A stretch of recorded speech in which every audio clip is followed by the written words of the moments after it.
Qué rico que estés aquí con nosotros. Soy el pastor Daniel Zambrano. Y Claudia Patricia Cañas. Pastores del Centro Familiar Nueva Vida en Jesús, aquí en la ciudad de Kendall. Te invitamos para que nos escuches y nos veas en nuestros videos. Sé que hay una gran enseñanza que está a punto de ser compartida. Toma papel y lápiz y siéntete en la libertad de poder compartir esta enseñanza con todas las personas que a ti te rodean. Amén. Amén. Ahora sí, tome su asiento, por favor, y ayúdeme a participar en estos pequeños momentos. Quisiera aprovechar al máximo el tiempo. Vamos bien. Yo quisiera preguntarle, cuando usted le nombran la palabra pastor, ¿usted qué cree? ¿Cuáles serían las funciones, las tareas? ¿Qué tenemos que hacer nosotros, a los que nos llamamos pastores, o que usted dice es un pastor? ¿Qué debe hacer un pastor? A ver, ayúdenme todos. A ver, vamos a decir, ¿qué hace un pastor? ¿Qué debe hacer un pastor? Guiar, muy bien. Ayúdeme para poder alimentar. Muy bien, ¿qué más debe hacer un pastor? Cuidar, ¿qué más? Muy bien, pero solamente Claudia participa. Y la pastora ya dijo también, ¿qué debe hacer un pastor? ¿Qué tenemos que hacer nosotros?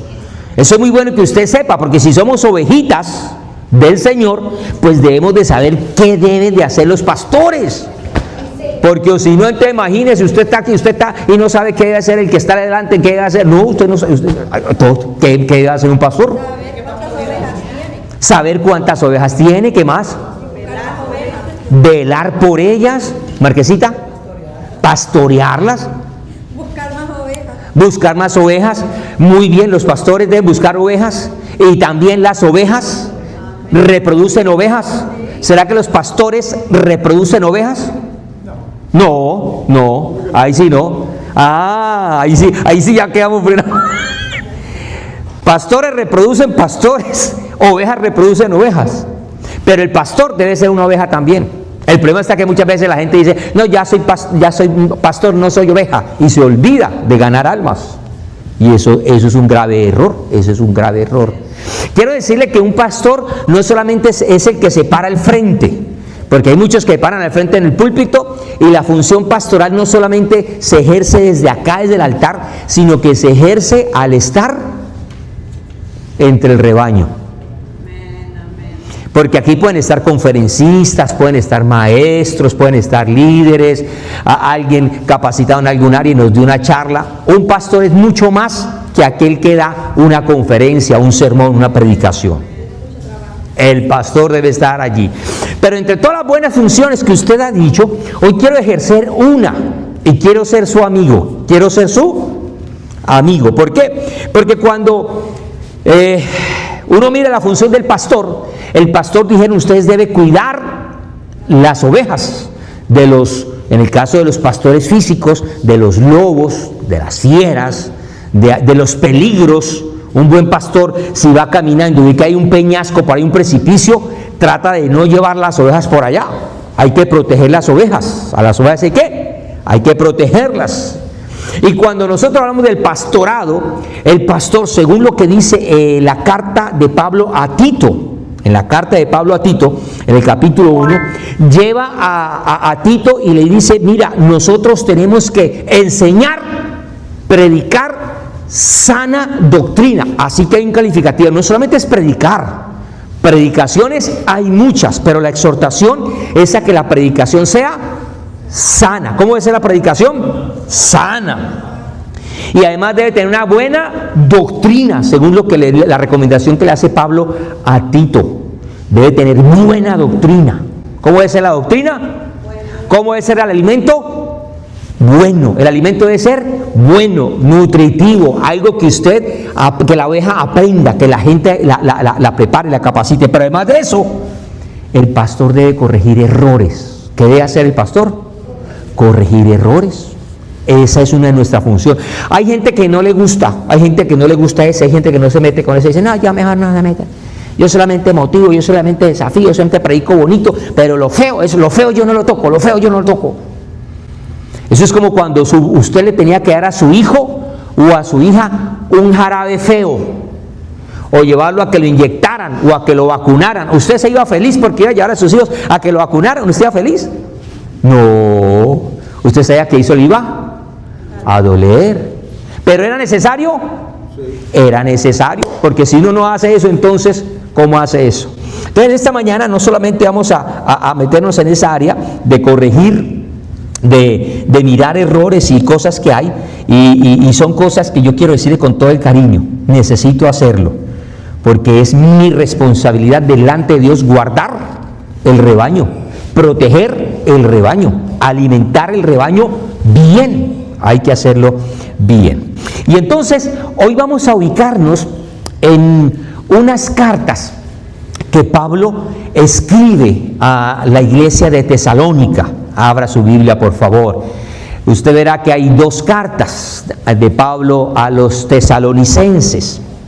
Y cuando miro esto, me encuentro que la iglesia de Tesalónica pues estaba sufriendo persecución. Usted ya sabe mucho de esto, lo que está pasando en el siglo I, de cómo están siendo perseguidos por parte de los romanos. Pero también, atención con esto, estaban siendo perseguidos por los mismos judíos que no están aceptando el evangelio de Cristo, que no están aceptando la sana doctrina. Entonces, el mismo pueblo, la misma gente de su sangre está persiguiendo a los judíos cristianos. Y usted esto va a poderlo ver claramente cuando usted ve el capítulo 2, en el capítulo 2 de la primera carta. Va a mirar cómo los judíos están persiguiendo a los cristianos de Tesalónica. Y también lo va a leer allí en el capítulo 1 de la segunda carta. Esto apunta estas citas allí. No vamos a entrar todavía en esto, solamente le estoy mirando el contexto de lo que estamos viendo. Pero para nosotros poder conocer muy bien por qué unos judíos que son del pueblo, del mismo pueblo, de la misma sangre, persiguiendo, acorralando, señalando, criticando, entregando para que sean presos y todo lo que iban a ser azotados y todo lo que usted ya hemos conocido. La razón por la que está esto pasando, usted necesita entender el contexto de cómo nació esa iglesia, de a dónde salió, qué es lo que está pasando. Entonces, para usted conocer eso, necesita ir, ahora sí vaya al libro de los Hechos de los Apóstoles. En Hechos de los Apóstoles, y usted se va a buscar el capítulo 17. Y ahí vamos a ver cómo nació la iglesia de Tesalónica, qué fue lo que pasó, qué es lo que estaba ocurriendo. Y entonces, en el capítulo 17 de Hechos de los Apóstoles, usted llega y va a leer. Yo le voy a mirar a ver los 2 primeros versos. En los primeros 2 versos dice que ellos estaban yendo por algunas regiones entre Antípolis y Apolonia y llegan a Tesalónica. Está hablando el apóstol Lucas, escribiendo en Hechos y narrando la situación de Pablo. Y entonces llegan a una sinagoga de los judíos. Ubíquense usted, llegan ellos viajando y encuentran una sinagoga de judíos. Y Pablo, como acostumbraba, fue a ellos y por 3 días de reposo discutió con ellos. O sea, ¿cuántas semanas se quedó Pablo con ellos?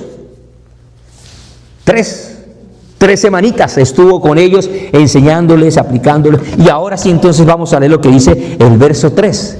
¿Qué hacía Pablo durante 3 semanas, durante 3 días de reposo? ¿Qué hacía Pablo con los de Tesalónica? Les estaba declarando y les estaba exponiendo las escrituras que era necesario. ¿Qué es lo que estaba predicando? Que era necesario que el Cristo padeciese y resucitase de los muertos, y que Jesús, a quien yo os anuncio, decía él, era él. ¿Le estaba predicando sana doctrina? Sí. Recuerde que los judíos tenían mucha letra, tenían mucha historia, tenían mucho conocimiento, mucha teología, mucha ley, conocían muy bien muchas cosas, pero ellos necesitaban escuchar el mensaje del Cristo que vino. Diga conmigo, Cristo vino. Porque ellos, aunque Cristo vino, no lo aceptaron como Mesías. Y entonces Pablo les está enseñando acerca de la primera venida de Cristo. Les está hablando de la venida del Señor, de que era el Cristo.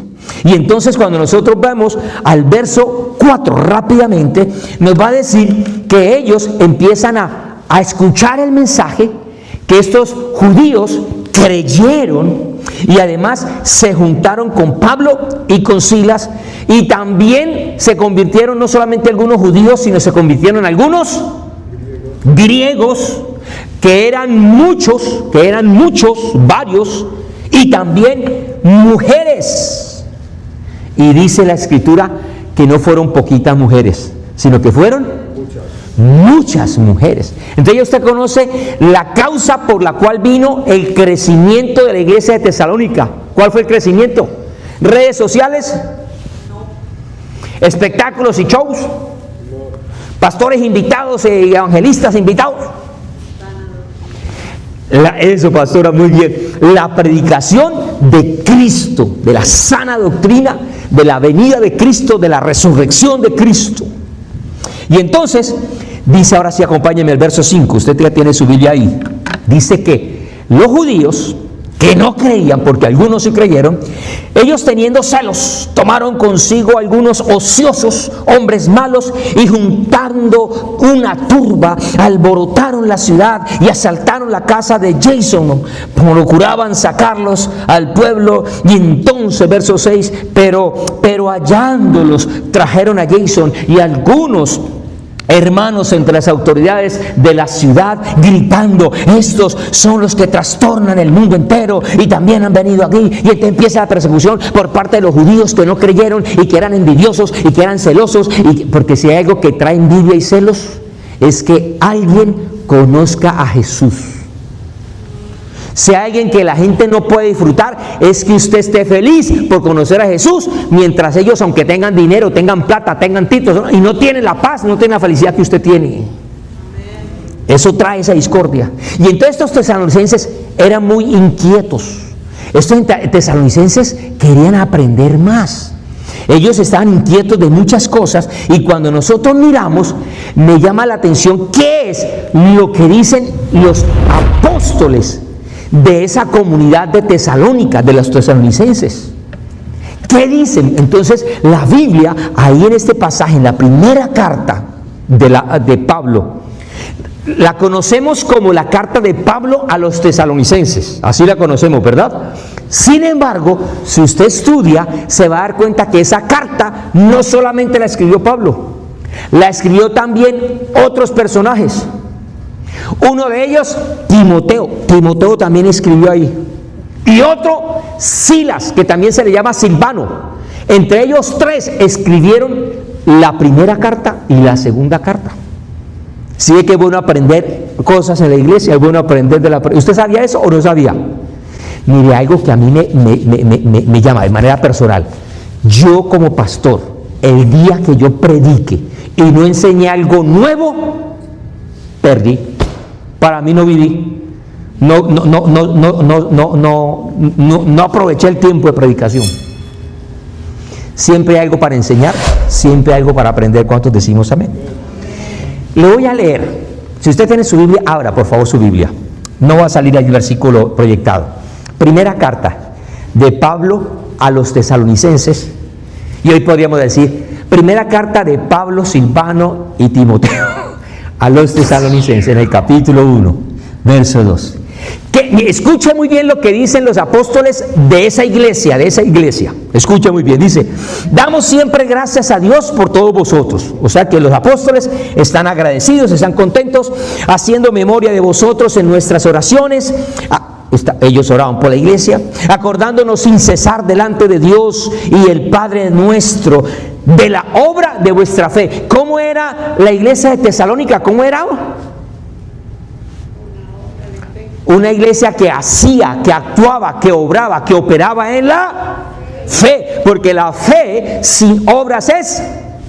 O sea que esta iglesia estaba avivada, era una iglesia que no solamente era oidora, sino que también hacía, ponía por obra lo que se les enseñaba. Y entonces dice el verso Sigue ahí, hace memoria de la obra de vuestra fe, del trabajo vuestro, de vuestro amor y de vuestra constancia en la esperanza de nuestro Señor Jesucristo. Porque conocemos, hermanos amados de Dios, vuestra elección, pues nuestro evangelio no llegó a vosotros en palabras solamente, sino también en poder, en el Espíritu Santo y en plena certidumbre, como bien sabéis cuáles fuimos entre vosotros por amor de vosotros. Verso 6. Y vosotros vinisteis a ser o sea que eran fieles, eran gente que se comprometió también, que no dejaban que solamente los pastores oraran, intercedieran, sino que ellos querían, ellos anhelaban ser como esos pastores que ellos tuvieron, eran imitadores de ellos y del Señor, recibiendo la palabra. Mire esa parte. Ellos recibían la palabra en medio de gran. ¿Cómo era el ambiente para ellos allá afuera? ¿Cómo era? ¿De calma? ¿De paz? ¿De prosperidad? No, están en problemas, pero aún así recibían la palabra, dice allí la Escritura. Pero la recibían además con gozo, así como usted ha venido esta mañana con alegría a escuchar la palabra del Señor. Ninguno dijo amén. Oiga, se le nota la alegría que tiene usted esta mañana. Se nota que usted se levantó esta alegría y dijo: bendito sea hoy domingo, qué rico madrugar un domingo, a bañarse, a arreglarse, a afeitarse, porque voy para la iglesia a recibir la palabra del Señor. Muy bien, verso 7. De manera, mire lo que dice, que habéis sido ejemplo a todos. Mire, ellos vivieron un momento tan bonito espiritual, la iglesia de Tesalónica, que se volvieron famosos. Y otra gente decía: nosotros queremos ser como los cristianos de Tesalónica. Eran ejemplo para otros. ¿En dónde? A los de Macedonia, a los de Acaya. Ellos también habían creído. ¿Por qué? De una razón, porque partiendo de vosotros ha sido divulgada la palabra del Señor, no solo en Macedonia y Acaya, o sea que evangelizaban, ellos predicaban, sino que también en todo lugar de vuestra fe en Dios se ha extendido, de modo que nosotros no tenemos de hablar nada, porque ellos mismos cuentan de nosotros la manera en que recibisteis y cómo os convertisteis de los ídolos a Dios. Recuerde que esta era una comunidad tanto de judíos como de griegos, y usted sabe que esos griegos eran bien idólatras, tenían dioses y tenían mitología, pero ellos dejan todo eso y se convierten a Dios para servir. ¿Para qué? Era una iglesia que servía, era una iglesia activa, servían al Dios vivo y verdadero. Pero mire lo que dice el verso 10. ¿Se acuerda cuando yo le dije que ellos eran inquietos? Que ellos eran inquietos en el conocimiento y de esperar en los cielos a su Hijo, el cual resucitó de los muertos, a Jesús, quien nos libra de la ira venidera. Diga conmigo: ellos esperaban la venida del Señor. Ellos eran una comunidad de fuego, de alegría. Ellos le predicaban de Cristo y decían: ¿cómo será? ¿Cómo habrá sido eso de haber conocido a Jesús face to face? ¿Cómo habrá sido eso? Y como ellos le habían dicho: tranquilos, Él murió, resucitó, pero Él vuelve. Ellos decían: eso va a ser bueno, nosotros queremos volverlo a ver. Tenían ganas de conocer y de vivir esa experiencia de la segunda venida. Ahora, no solamente ese es el testimonio de lo que los apóstoles hablaban de los tesalonicenses. Cuando usted va ahora a la segunda carta, salta a la segunda carta, por favor. Y párese también, por favor, en el capítulo 1. En el capítulo 1 de la segunda carta, usted va a conocer cuál es la postura, cuál era la acción de los pastores frente a la iglesia de Tesalónica. Por un lado ya aprendimos lo que ellos decían de los tesalonicenses. Ahora, ¿cuál es la acción? ¿Cuál era la postura de ellos frente a los tesalonicenses? Y entonces Pablo dice ahí: porque vosotros mismos sabéis, hermanos, que vuestra visita a vosotros no resultó vana. Pues habiendo padecido antes y habiendo sido ultrajados en Filipos, como sabéis, tuvimos ganas tuvimos pasión, tuvimos entereza, tuvimos fuego, tuvimos denuedo en nuestro Dios para anunciaros, para predicarles el Evangelio de Dios. ¿Qué ejemplo para nosotros? ¿Cómo debe predicar el Evangelio? Con ganas. ¿Cómo debe predicar usted el Evangelio? Con denuedo, con fuego, con gozo. Usted no va a dar un chisme más. Usted no va a dar una noticia más. Usted no va a llevar un comentario más. Usted va a predicar el Evangelio del reino de Dios. ¿Cuántos dicen aleluya? Pero dice que ellos estaban predicando eso en medio de gran oposición o tribulación. Porque nuestra exhortación no procedió de error ni de impureza, ni fue por engaño, sino que fuimos aprobados por Dios para que se nos confiase el Evangelio. Así hablamos, no para agradar a los hombres, sino para agradar ¿a quién? A Dios, que prueba nuestros corazones. Diga conmigo, Dios prueba mi corazón. ¡Ay! Ayer me decía Claudia, estamos hablando y me decía, ¿cómo está su corazón? ¿Está listo hoy? Si el Señor llega hoy y usted se va, ¿cómo está su corazón? Si el Señor llegase hoy, Él prueba los corazones. Pero mire lo que dice el verso 5. Mire la postura, esto es lo que a mí me empieza a tocar como ministro. Dice el apóstol, o los apóstoles escribiendo, porque nunca usamos de palabras lisonjeras. ¿Usted sabe lo que es una palabra lisonjera? ¿Qué es una palabra lisonjera? ¿Qué son las lisonjas? Palabras dulces, que adulan, que son bonitas, pero por detrás tiene un interés. Esas son las palabras lisonjeras. Como cuando su hijito o hijita venía a usted y le decía, mami, te hice un dibujo o algo, y venía con palabras dulces, o empezaron a decirle, ¿quién es la mamá más linda? ¿Quién es la mamá más chemocha? ¿Quién es la mamá consentida? Y después de darle a usted ese poco de caramelo, le decía a usted, mamá, ¿me regala $5? Mamá, ¿me deja salir? Esas son palabras. Y el apóstol está diciendo, nosotros no hemos ido a predicarles con esa intención. Esa no es nuestra actitud, la predicación.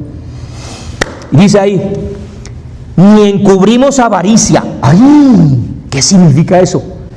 Que ellos predicaban sin la intención de recibir algo a cambio. Porque es que hay muchos que les gusta predicar. Dice, yo predico, pero porque su motivación es avaricia, es tener algo, o fama, o que lo inviten, o crearse un nombre, o dinero. Hay muchas acciones, muchas cosas que hacen que la gente predique con avaricia. Pero esa no es la postura que Dios quiere en nosotros. Diga amén. Y dice ahí Pablo, Dios es testigo. Verso 6. Ni buscamos gloria de los hombres. ¡Ay! Eso significa que hay otros que predican para obtener ¿qué?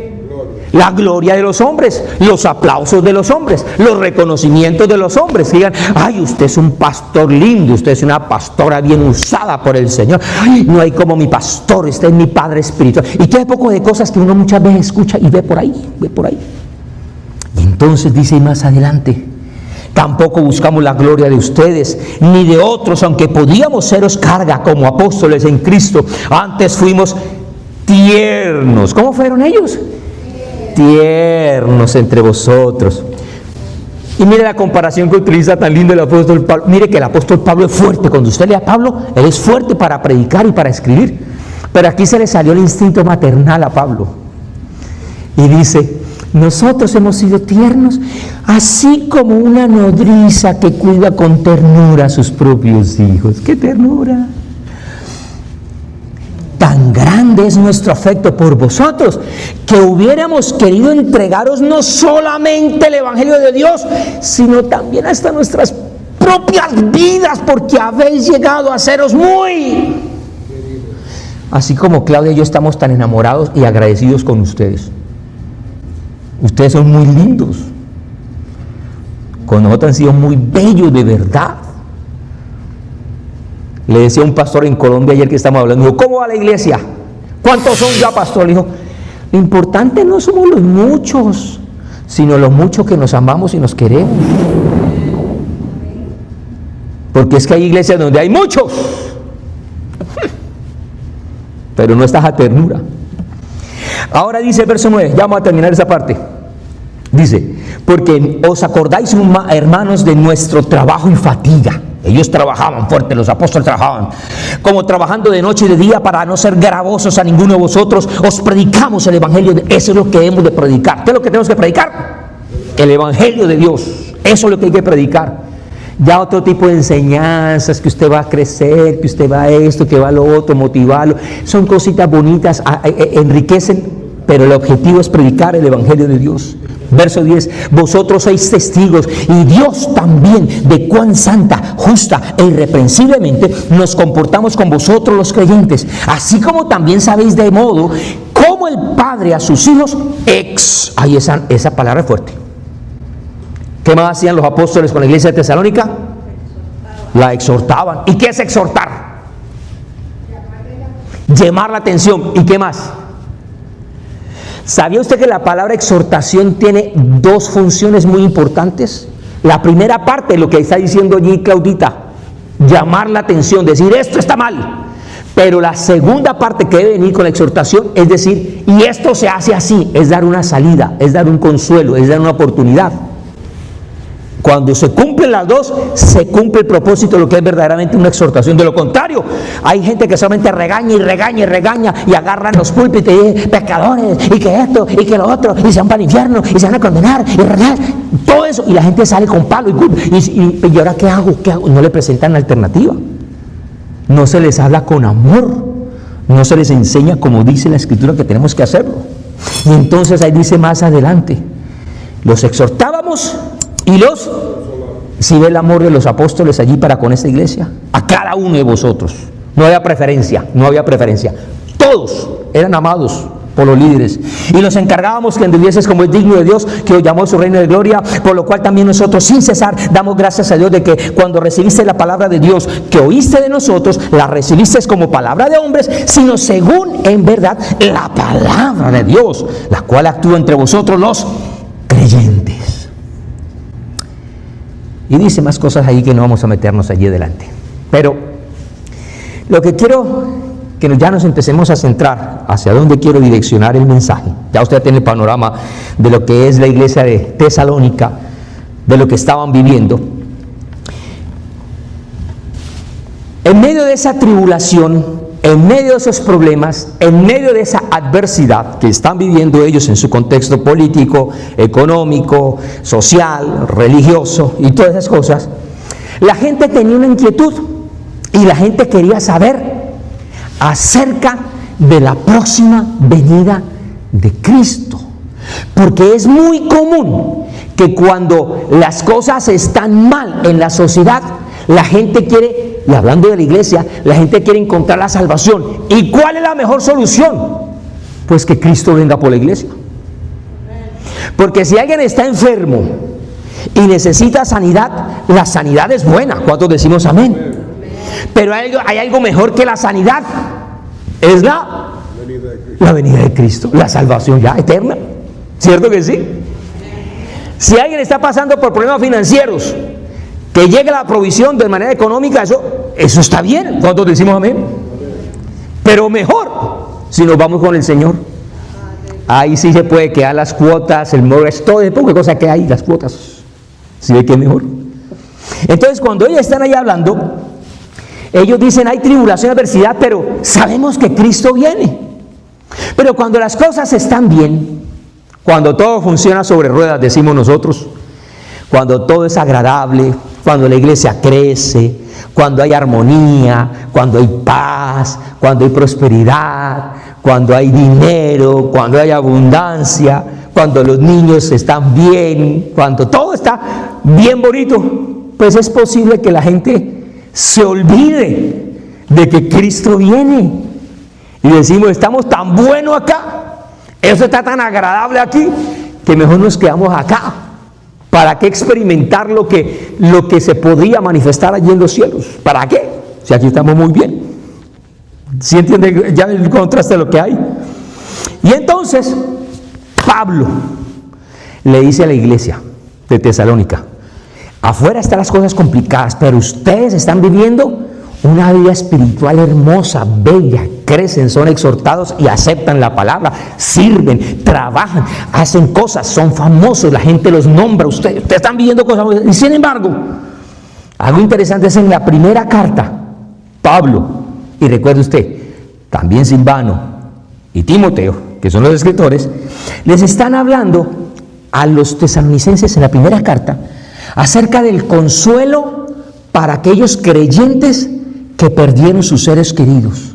Y les dice: tranquilos, sus seres queridos van a resucitar. Y luego nosotros, los que habemos quedado, también nos vamos a transformar y vamos a recibir al Señor. Está hablando de la segunda venida. Y en la segunda carta a los tesalonicenses, ahora ellos se van a enfocar en mostrar los eventos que van a preceder la segunda venida del Señor. Y dentro de esas dos cosas les dice: cuidado, porque para que la segunda venida del Señor se manifieste, tienen que haber dos cosas que van a aparecer antes. Y una de ellas se llama apostasía. Y la otra, la manifestación del hombre de pecado. La apostasía y la manifestación del hombre de pecado, del hijo de perdición. Ahora, no me voy a meter mucho en esto. Y quiero ser puntual con el tiempo, quiero respetar el tiempo. Pero acompáñenme a la segunda carta a los tesalonicenses y capítulo 2. Ubíquese en su Biblia, por favor, ábrala allí, capítulo 2 de la segunda carta, y miremos lo que dice algo interesante. ¿Ya para qué? Ya pasamos la introducción del tema. Todo eso lo que hablamos ahorita solamente fue la intro. Así que vamos a avanzar. Verso 1. Ahí dice la escritura, ahí usted la está viendo. Pero con respecto a la venida de nuestro Señor Jesucristo, y de esto vamos a hablar un poquito hoy, por no decir mucho. Pero con respecto a la venida de nuestro Señor Jesucristo y nuestra reunión con Él, os rogamos, hermanos, que ustedes no se dejen mover fácilmente de vuestro modo de pensar, ni os conturbéis ni por espíritu, ni por palabra, ni por carta, como si fuera nuestra, en el sentido de que el día del Señor está cerca. ¿Me permite usted, me quito esta chaqueta que ya me dio ganas de predicar? Ahora sí. Ahora sí.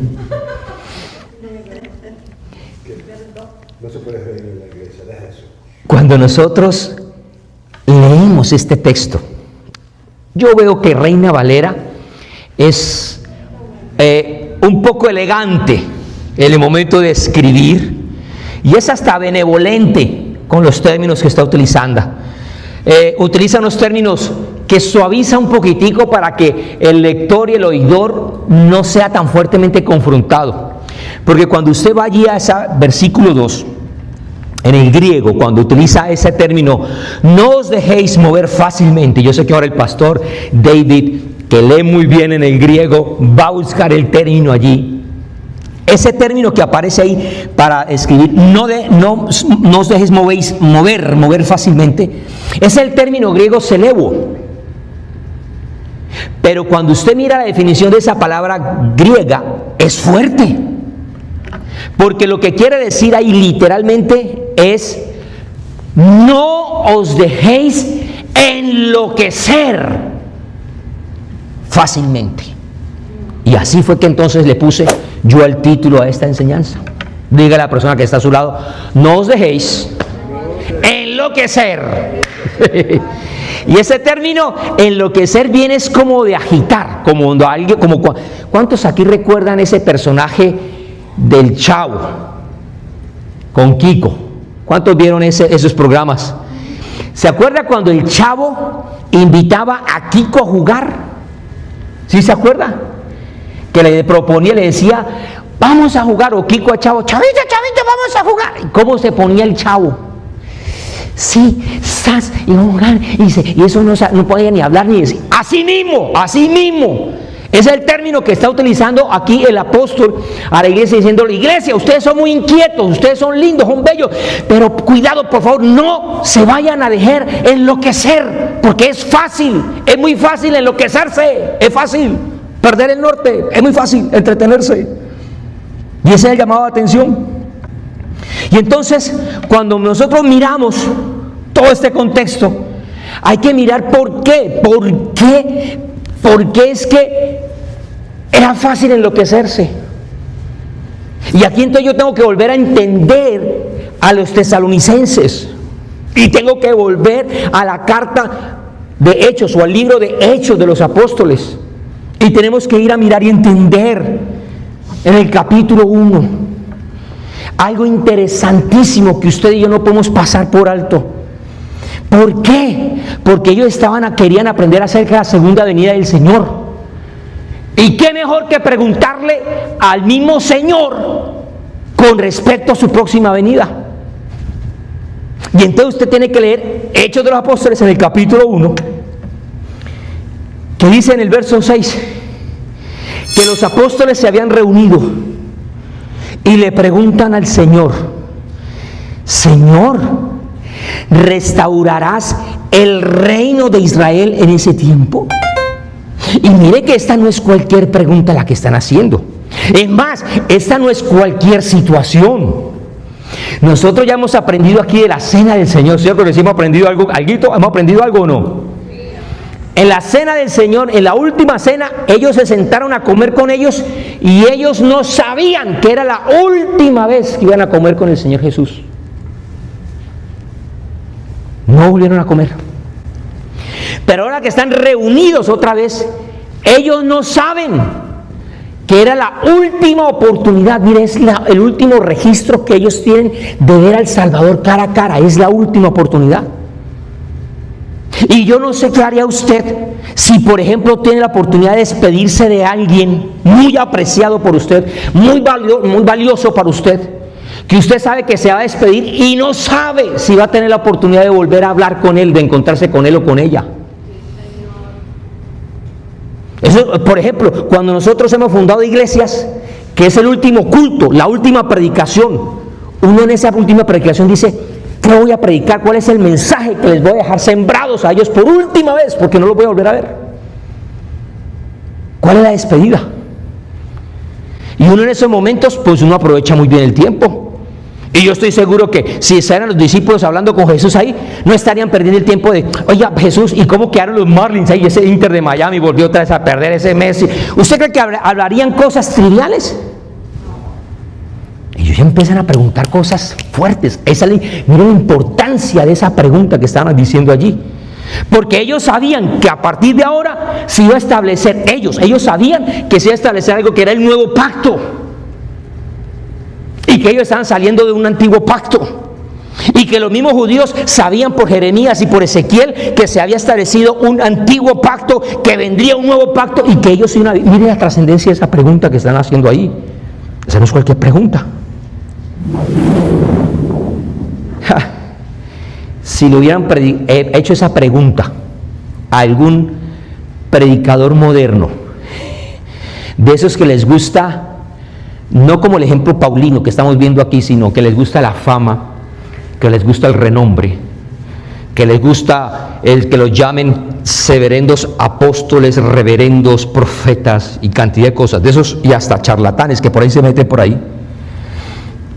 Si le ponen a hablar de de la segunda venida de Cristo, seguramente estos charlatanes o estos hombres empezarían a hacer una gran campaña profética para hablar de la segunda venida de Jesús, y hubieran hecho todo lo posible en redes sociales, en videos, invitaciones, convocatoria, gran campaña profética con el maestro internacional, el escatólogo fulano, y eso llama la atención. Y es más, hasta algunos se atreverían a hacer videos de 3 minutos para enseñar de los tiempos futuros en 3 minutos para volverse famoso por las redes, porque es que la gente ya ve los videos ya después de 3 minutos, la gente no los ve. Ya eso no vende. Pues hay que hacer videos corticos. Ya la gente no entra a esos YouTube a escuchar prédicas largas. No, ¿para qué? ¡Qué pereza! La gente pone con el teléfono a mirar, y si algo muy largo ya lo quita. Eso en 3 minutos. Y así se atreve a gente a hablar de la segunda venida del Señor con esa ligereza. Y empiezan a sacar una cantidad de enseñanzas. Y hablan del mapa escatológico. Y algunos se atreven a llamar incluso hasta a Israel, y viendo los acontecimientos de lo que está pasando de Israel y con Palestina, y lo que está pasando con Rusia y con Ucrania y Venezuela y Estados Unidos y todo lo que está, pero la gente empieza a agitarse todas esas cosas y empieza a preguntarse, ¿va a venir la segunda venida del Señor? Entonces se levantan estos personajes y dicen, sí, ya viene el Señor, ahí viene el Señor, mire esos momentos, y empiezan a decir que Israel es el reloj profético de Dios. Por ejemplo, yo he escuchado muchos que han dicho eso. Es más, hasta tuve un libro que se llamaba Israel, el reloj profético de Dios. Grave error, porque un reloj le sirve a uno ¿para qué? Para saber los tiempos. Muy bien, el tiempo presente, muy bien. Ahora, nosotros tenemos que estar pendientes de la hora. Y si tenemos que estar pendientes de la hora, ¿quién sería a quien le tendríamos que estar prestando nuestros ojos y nuestra atención para saber el tiempo presente? ¿A una nación o a Cristo? Lo que guía los tiempos futuros, lo que decide los tiempos futuros, no es una nación, es el Señor a través de su palabra. Entonces lo que debe marcar la pauta no es una nación. Usted no tiene que estar pendiente de las señales. Gente que está pendiente de las señales, mire, es que en Mateo 24 dice, y en el 25 las señales. No, usted y yo tenemos que estar pendientes de Cristo, punto. Porque usted está viendo muchas guerras, y está viendo muchas pestes, y está viendo plagas, y terremotos, pero usted no se ha alineado conforme a Cristo. Usted está perdiendo y está arriesgando. Diga por favor. Amén. Entonces, esta cantidad de enseñanzas son muy atractivas. Sin embargo, la gente hace analogías, hace conjeturas, hace comparaciones, hace interpretaciones, y la luna de sangre, y una cantidad de cosas, pero están perdiendo el norte. Y entonces cuando nosotros leemos ahí, verso siguiente, verso 7, ¿sabe qué dice Jesús? Cuando le hacen esa tremenda pregunta, el Señor les dice, mire, a ustedes no les toca saber los tiempos o las sazones. Tiempos y sazones. Palabras en el griego. Cronos y kairos. Tiempos y sazones. Que el Padre puso en su sola potestad. Y dice el verso 8. Pero recibiréis poder cuando haya venido sobre vosotros el Espíritu Santo, y me seréis testigos en Jerusalén y en toda Judea y en Samaria y hasta lo último de la tierra. Diga conmigo, hay una orden. ¿Cuál es la orden del Señor Jesús? ¿Cuál fue el mandato que el Señor le dijo a ellos en esa última reunión que tienen la oportunidad de verse ahí cara a cara, de compartir? Y le hacen tremenda pregunta, y el Señor les dice, mire, esto no es cuestión de ustedes, los seres humanos. Son muy lindos, los amamos, los queremos mucho, pero esto con respecto a la segunda venida mía, le corresponde es al Padre. Esto no es función de los seres humanos. La función de ustedes es ser testigos. Eso es lo que nos compete, ser testigos. Para que cuando reciban el Espíritu Santo entonces puedan ir a ser testigos aquí y allá y más allá. Esa es nuestra función. Sin embargo, cuando nosotros vemos lo que está pasando allí, como que ha habido gente muy insolente. Hay gente que ha sido muy atrevida. Hay gente que dicen aquí mucho la frase, ha sido muy guapa. Hay gente que ha sido muy que desafían esa norma o ese mandato del Señor.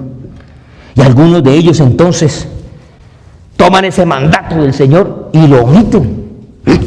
Ellos quieren saber más que Dios. Y ellos quieren enseñar más que Dios. Y ellos hasta se preparan más para ser más desobedientes a ese mandato. Hay gente que se las crea, se las ingenia para poder ir allá. Le meten ganas, le meten el corazón, el entusiasmo, todo para ser desobedientes a ese mandato. De que eso le compete es al Padre, no le compete a los seres humanos. Y están pisoteando la enseñanza del Señor, la segunda venida. Déjeme, en los próximos minutos, voy a ser muy rápido, trataré de ser lo más rápido posible.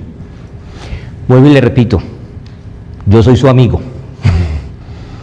Voy a decir cosas fuertes, pero por encima de las cosas yo soy su amigo y necesito decírselas, porque es que esa es una de las funciones de los pastores. Y con eso vamos a terminar. Así que tome esto como cuando usted fue allá que le colocaron el shot del flu o de la vacuna X. Va a doler, pero es necesario. ¿Sí? ¿Está listo? Porque es que le quiero nombrar cómo a lo largo de la historia alguna gente se ha preparado para hablar de la segunda venida del Señor y del anticristo y de todos estos temas que son fascinantes. Y entonces déjenme comenzar con este personaje, Hilario de Poitiers. En el siglo IV, este hombre se atrevió a decir que el fin del mundo sería en el año 365. Pregunto, ¿vino el Señor en el año 365? Pero se lució don Hilario. Martín de Tours, que también es catalogado como un santo de la Iglesia Católica, inclusive él apoyó la muerte de un hereje. Él votó a favor de la muerte de un hereje, y eso por varios años no se había vuelto a hacer. Recuerde que a partir del año 300 la Iglesia se une con el Estado, hacen un solo consorcio, y entonces se vuelve la Iglesia tradicional, la Iglesia oficial, y se acabaron los sacrificios de los herejes. Pero después este personaje votó para que volviera a haber un hereje allí, que era Prestiliano y Martín de Tours. Bueno, este personaje que votó a favor de la muerte de este personaje Prestiliano dijo que que el fin del mundo sería antes del año 400. Hipólito de Roma dijo que el fin del mundo iba a ser para el año 500. Lo interesante es que no solamente no vino el Señor, ni fue el fin del mundo para el año 500, sino que sabe de a dónde él sacó la enseñanza para decir, el Señor viene y el fin del mundo es en el año 500. ¿Saben qué se basó? En la Biblia. ¿Y sabe qué estudió? El arca de Noé. Y uno dice, ¿qué tiene que ver el arca de Noé, los materiales y las dimensiones del arca de Noé y los tiempos de la lluvia y del diluvio con el fin del mundo? Pero como hay gente que le decía ahora, hay gente que se prepara para ser bien desobediente al mandato del Señor, y lo hace bien, con ganas, se lucen. Este es uno de ellos, el señor Hipólito. Hubo un beato, el beato de Lebaná. Él dijo que, él no dijo un año, él se atrevió a decir día, mes y año, imagínense. Él dijo que el fin del mundo iba a ser el 6 de abril del 793. Y hubo gente que le creyó,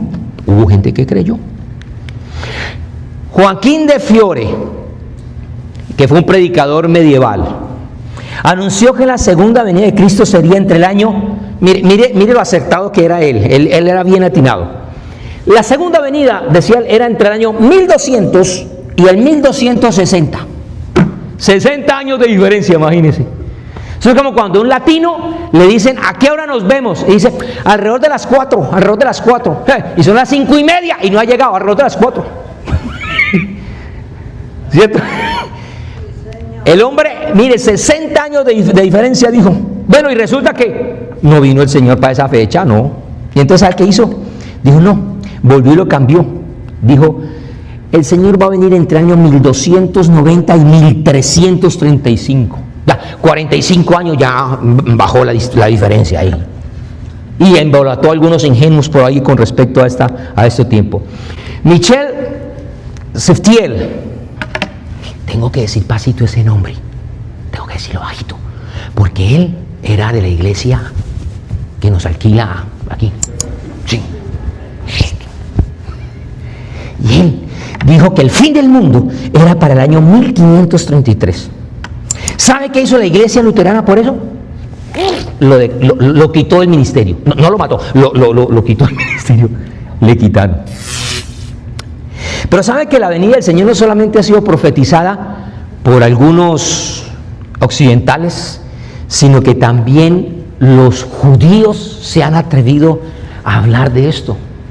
Y este judío cabalista, Sabbatai Zevi, anunció que el Mesías aparecería en el año 1648. Y hubo hasta cristianos. Ay, sí, porque es que si algo dice un judío, el cristiano le come cuento. Hasta tienen que saludarse de Shalom. Tienen que guardar Shabbat porque lo dijo un judío.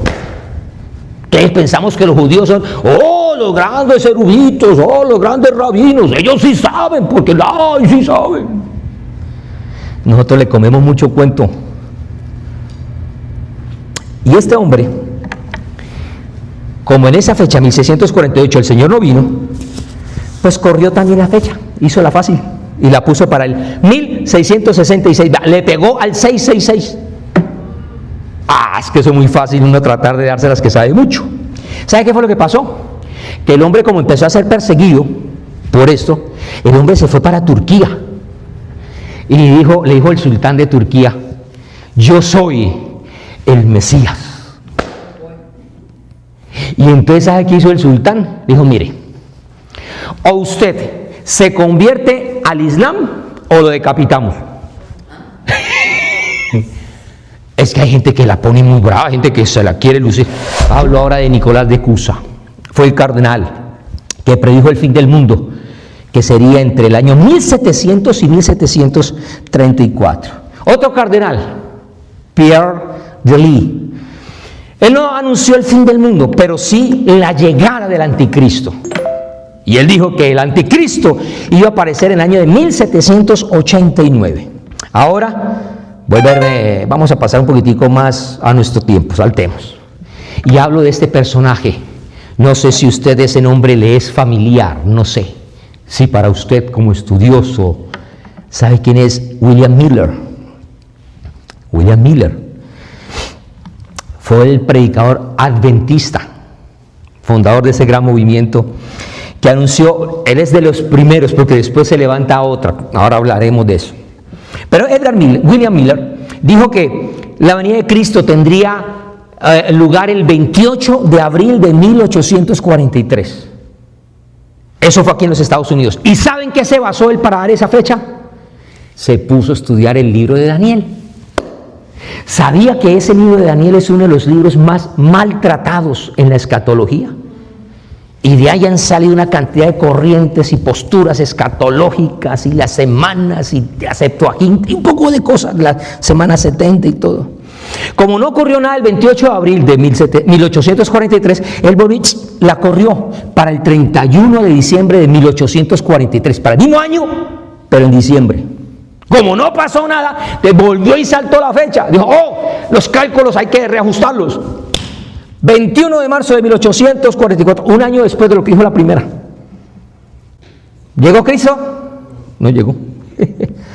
Mire, estaban tan hundidos los seguidores de William Miller que eso ocasionó problemas dentro de ese movimiento. Y eso es lo que hoy en día se conoce como el fracaso de la gran decepción millerita, de los conflictos que hubo. Ahora, lo interesante es que como hay líderes que dicen eso y todavía hasta el día de hoy hay gente que lo siguen y lo siguen masivamente. Eso es lo otro que uno tiene que preguntarse. ¿Cómo es posible que esta gente hace lo que hace y aún así las iglesias y los movimientos les crecen? Resulta que ahora aparece esta señora, ella es Ellen G. de White. Y ella entonces era una profetisa de la iglesia adventista que salió de las enseñanzas de Miller. Y entonces, mire lo que escribió ella. Esto ella lo escribió en un libro que se llama Testimonios para la Iglesia, volumen 1. A mí me gusta estudiar y me gusta leer cosas verídicas. Mire lo que escribió ella, mire, escuche, dice: se me mostró la compañía presente, la iglesia que ella estaba liderando. Ella le llamaba la compañía. Se me presentó la reunión de la iglesia presente en la conferencia. Y el ángel dijo: algunos son alimentos para gusanos, otros son sujetos de las 7 plagas, algunos vivirán y permanecerán en la tierra para ser trasladados a la venida de Jesús. ¿Qué dijo ella? Que de ellos que están ahí, unos iban a morir, los otros iban a sufrir tribulación y los otros iban a ser levantados. ¿Sabe qué es lo curioso? Que entre ese tiempo hubo un niño que estuvo en esa conferencia, recién nacido. Y ese niño creció y él se cuenta, cuando él llega casi a los 100 años de edad, ese niño que está ahí en la conferencia, él dice: a medida que morían los asistentes a la conferencia, los fieles se entusiasmaban cada vez más por ver pronto a Jesús. 54 años después de esa profecía, hicieron una lista de los asistentes para indicar quiénes seguían vivos y quiénes habían fallecido, porque se profetizó que Jesús regresaría mientras algunos de ellos estuvieran vivos. O sea, ellos estaban más pendientes de quién se moría para saber cuándo iba a venir la venida del Señor. Klaas Ip Jr. es un ministro ruso menonita. Dijo que Cristo regresaría el 8 de marzo de 1899 y después cambió la fecha a 1891. Este personaje, no me voy a detener mucho en él, ya usted lo habrá conocido y escuchado, Charles Taze Russell. Él es el fundador de la iglesia Los Testigos de Jehová, de Watchtower y toda esa sociedad. Bueno, este hombre también se dedicó a anunciar el fin del mundo, se atrevió, fue osado también, y él dijo que el fin del mundo iba a ser para 1874. Y sabe, también se basó en el libro de Daniel. Más adelante, como no llegó, entonces volvió y lo movió para el año de 1914. ¿Usted sabe qué pasó en el año de 1914? You're right. El inicio de la Primera Guerra Mundial. Usted le queda fácil decir: ay, esto se volvió el ciclo, esto es un problema terrible. Cristo viene, fin del mundo, fin del mundo. Le dio. Pero como no pasó en 1914 nada, volvió y movió la fecha para 1918. ¿Usted sabe qué pasó en 1918? Aparece la terrible peste, la gripe española, que arrasó con una cantidad. Entonces él dijo: fácil, la Biblia habla de plagas, habla de esto, es el fin del mundo, y le cambió. Lo curioso es que ese hombre levantó un ministerio que hasta el día de hoy la gente lo sigue y le cree. Resulta que por esa época de 1914, aquí sí tengo que hablar con pena, permítame tener pena y vergüenza, porque lo que usted está viendo ahí no es un personaje, sino es una publicación, una revista, The Weekly Evangel. Durante la Primera Guerra Mundial, en la edición número 10, dijo: todavía no estamos en la lucha de Armagedón propiamente dicha, sino en su comienzo.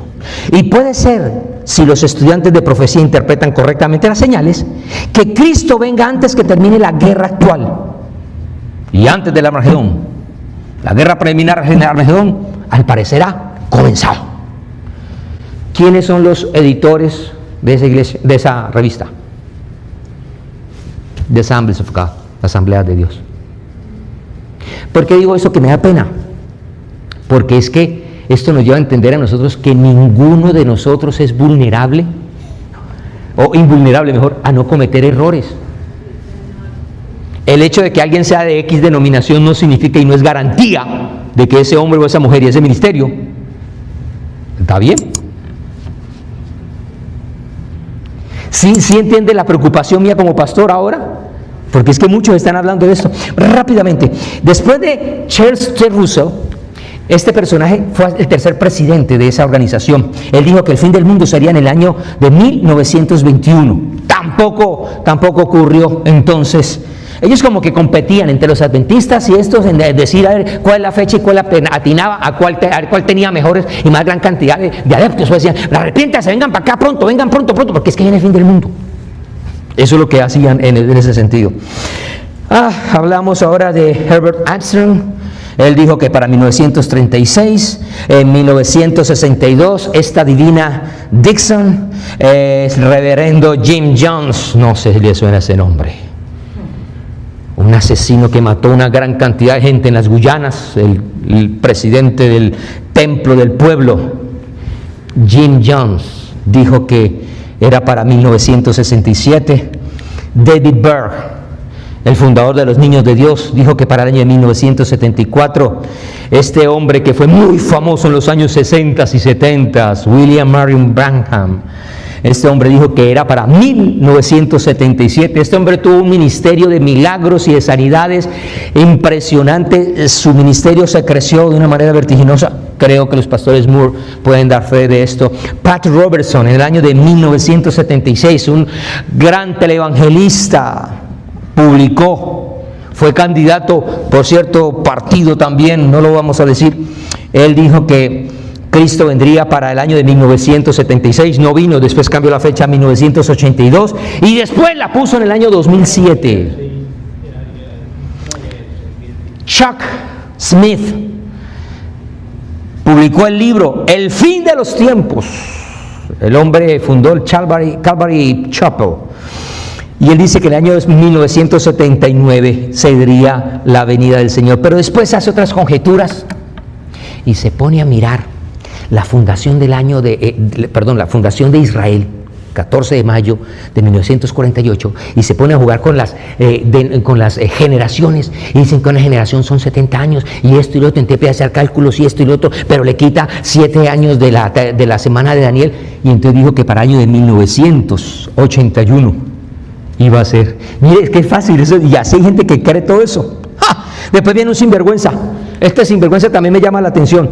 Edgar Weisnat, ¿está bien pronunciado el apellido? Weisnat. Okay.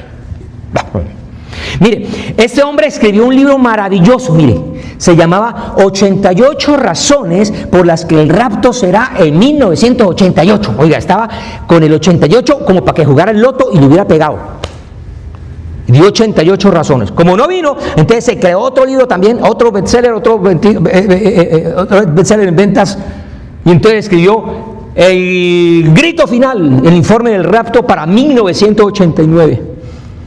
Después publicó otro libro, se llama ¿Está usted listo para el rapto? Jesús viene el 28 de octubre de 1991. Y la gente lo vendió. Después sacó otro libro, no se le puede colocar la imagen porque lo busqué, no le encontré la imagen.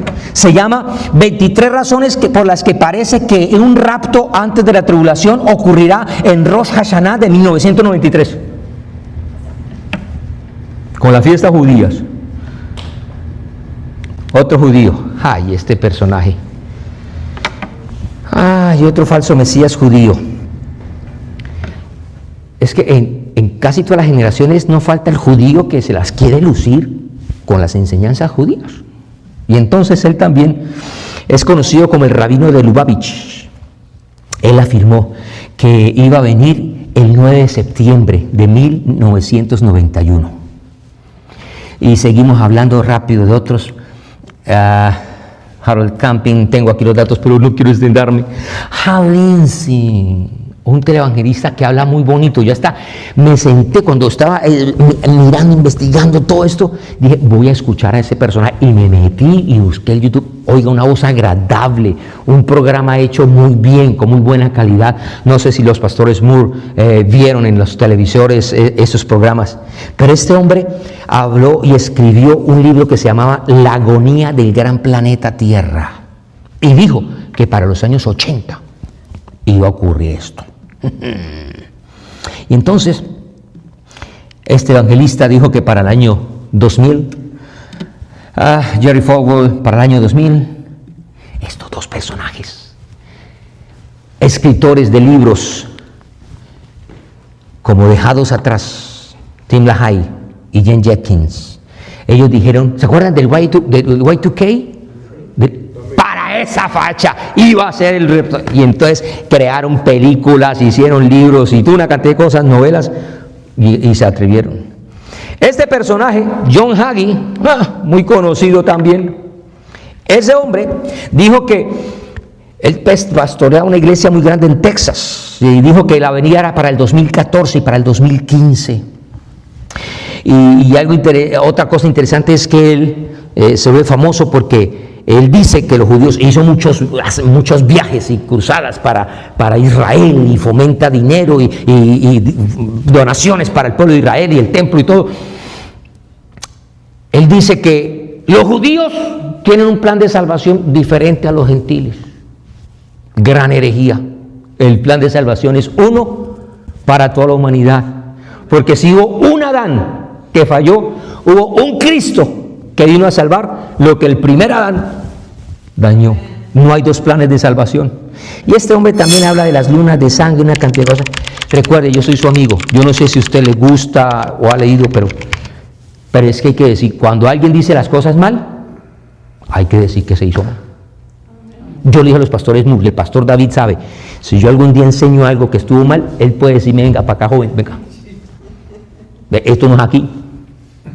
Porque qué tal que yo llegué con la chiripiosca, que me comí una bandeja paisa hoy a las 9:30 de la noche con tremendo chorizo, tremendo chicharrón, plátano, me va a dormir y yo amanezco mañana, tuve una revelación.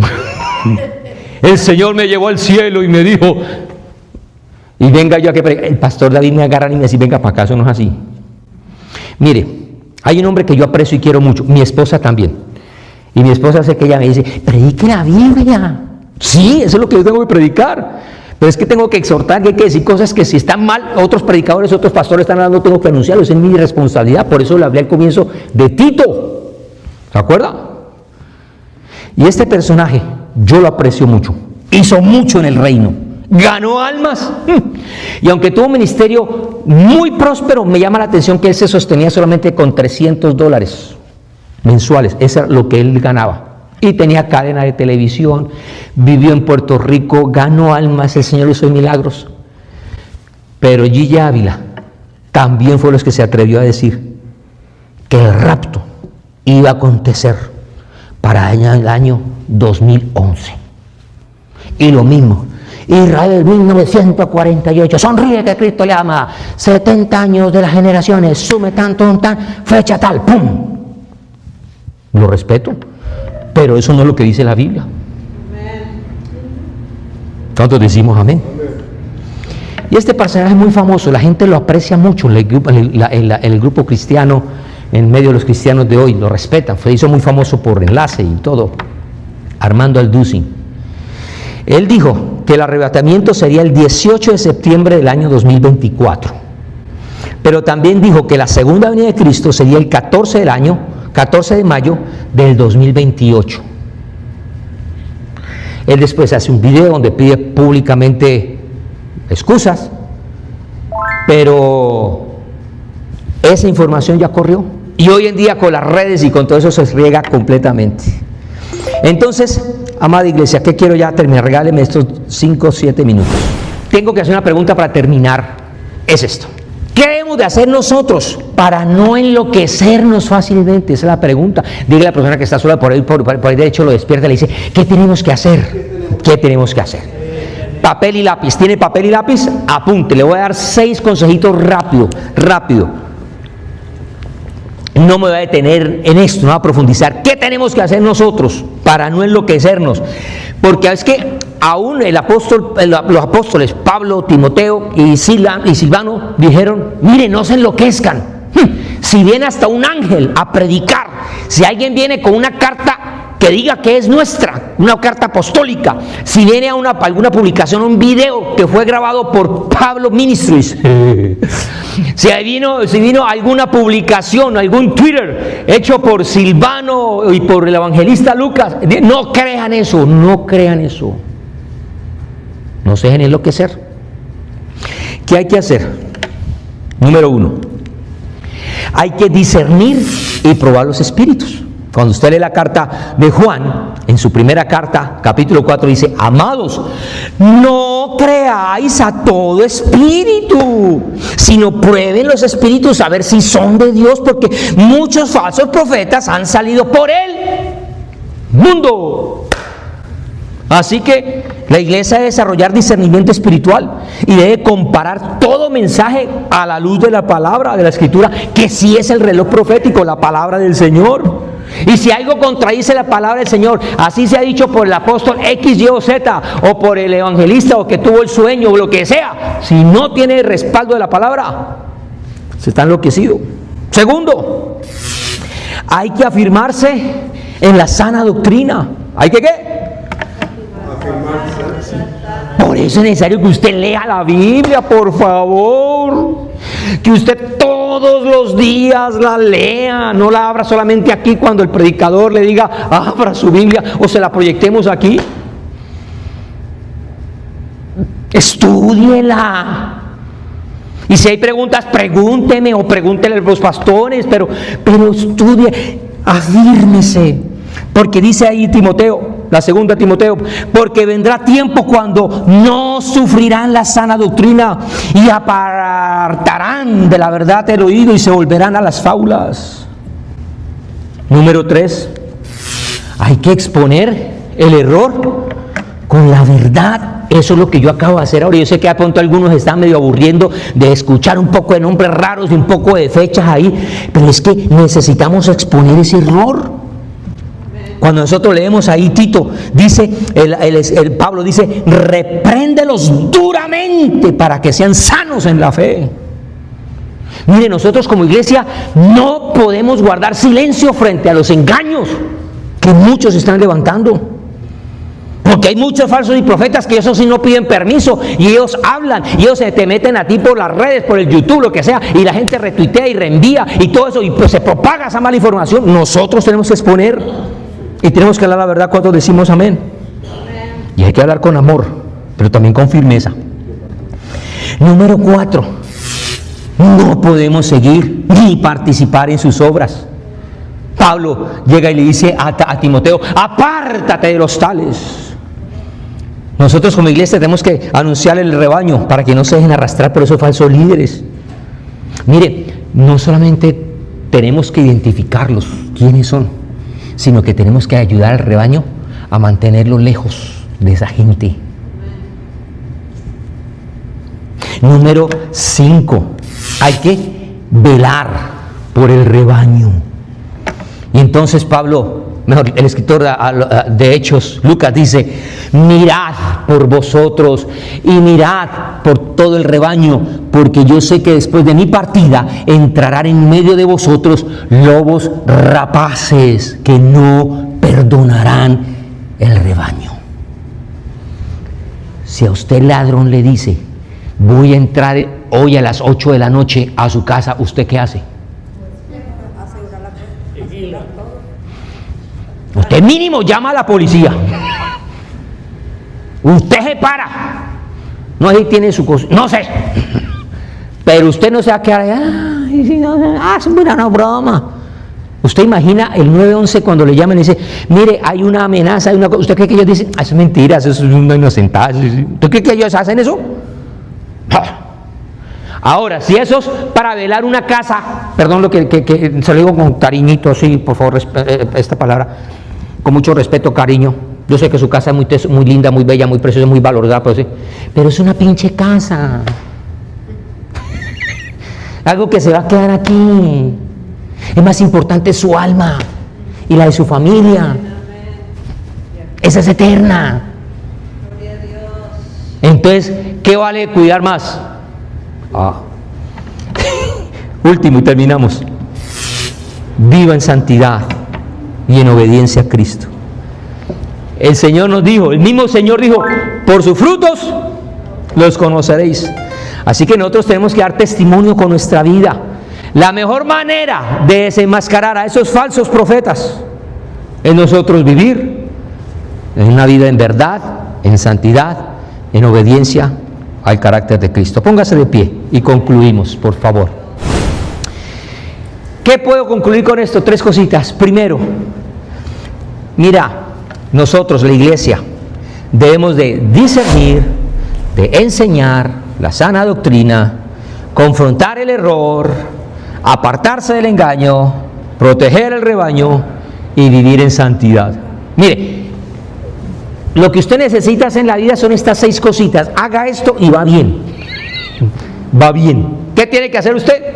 Discernir, enseñar, confrontar, apartarse, proteger y vivir en santidad. Listo. ¿Fácil la tarea? Gran tarea. Mucha tarea. Segundo, mire, esto no se trata de perseguir personas. De estar ahí. ¿Quién fue el que dijo tal cosa? El pastor dijo, el evangelista dijo. Eso no se trata de eso. Se trata de exaltar la verdad de Cristo. Si el Pablo dijo, si yo les vengo, o incluso un ángel viene con un evangelio diferente, el tal sea un maldito, anatema.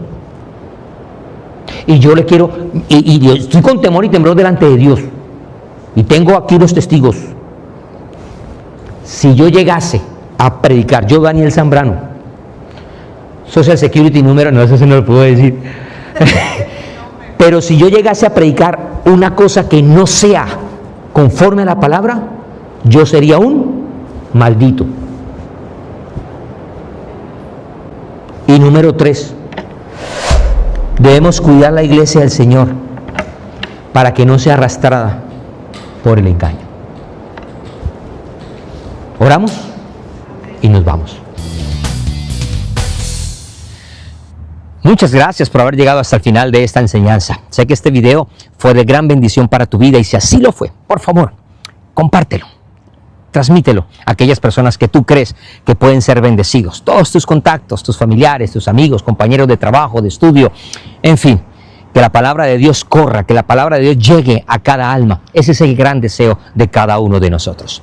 Si tú quieres comunicarte con nosotros, tienes alguna petición de oración, tienes algo que comentarnos, por favor, aquí están nuestras redes sociales donde vamos a escucharte, donde vamos a escribirte y vamos a estar en contacto contigo. Pero si vives aquí en Miami y no te congregas en alguna iglesia o vienes de visita, nuestras puertas siempre estarán abiertas para recibirte, para conocerte. Serás muy bien atendido y sé que también serás de gran bendición como nosotros lo seremos. Así que Centro Familiar Nueva Vida en Jesús en Kendall, un lugar de transformación integral que está dispuesto para recibirte con todo el corazón. Bendiciones.